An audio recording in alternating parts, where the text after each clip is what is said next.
Character skills in Lord of Heroes are how every character performs in battle. They can all be leveled up from 1 to 6, but how does one go about that and collect the resources to do so? My name is Nyris, and this is the Lord of Heroes Skill and Soulstone Guide. Let's begin. As far as skills are concerned for every character in the game, they will all have 3 active abilities and 3 passives. The first one, being their normal attack, is going to be very straightforward and always available. Their second, officially called the active ability, is going to have a cooldown of some odd turns, varying depending on character. These are often very powerful and the ones that provide the most burst gauge to use your third ability, your bursts. Speaking of, these cost a certain amount of spirit, which is generated by other abilities, and are oftentimes the bread and butter of a character. Specifically with damage characters, these are usually where they get most of their damage from. For the passives, a character will have one passive that increases one of their stats. This is not applied on the stat screen, this happens at the beginning of a battle, and the other will either provide increased damage against a specific element of enemy, or reduce damage taken from a specific element of enemy. The third passive, the aptitudes, are class-specific abilities that have unique effects based on class. These cannot be upgraded by normal means, they can only be upgraded by acquiring a character's aptitudes. They increase in level once at aptitude 3 and a second time at aptitude 5. However, we will not be focusing on those in this video.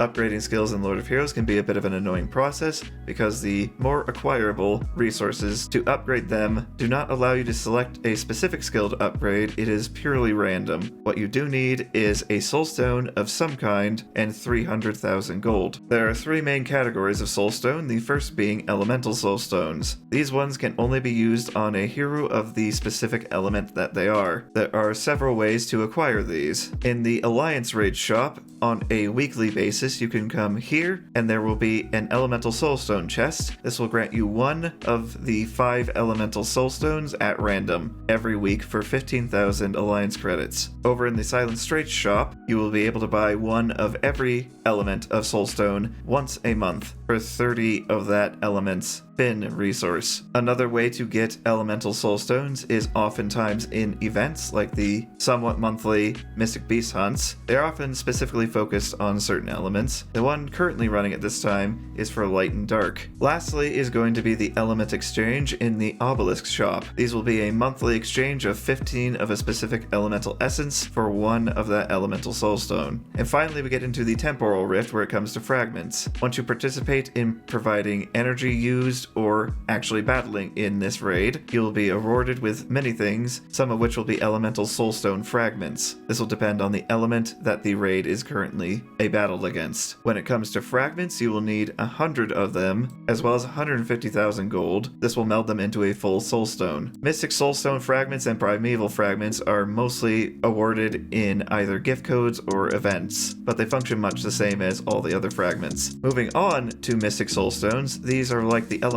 ones as they upgrade a random skill, however they are not elementally bound and can be used on any hero. Take Dark Brandon here for instance. We will use one of our mystic soulstones and we will get a random level on one of his abilities. In this case, his reduced damage taken from light elemental enemies passive. One of the main ways you can get mystic soulstones is from the dungeon track, which is a weekly resetting track of rewards based on number of times you have battled in the dungeons that week. The mystic soulstone is awarded at level 7. Another very easy way is the default monthly check-in, which is just rewards based on logging in each day. After 10 days, you will be awarded a Mystic Soulstone, and another one if you have the Premium Pass. There are also several Mystic and Primeval Soulstones to be acquired for unlocking comments in the archives based on certain tasks hero to hero, as well as the reward tracks for simply leveling up heroes and increasing your total hero level. This will also provide several Mystic and Primeval Soulstones. Lastly, as far as events are concerned, the Lord's Royal Visit, which is a monthly reward track just for doing normal things in the game,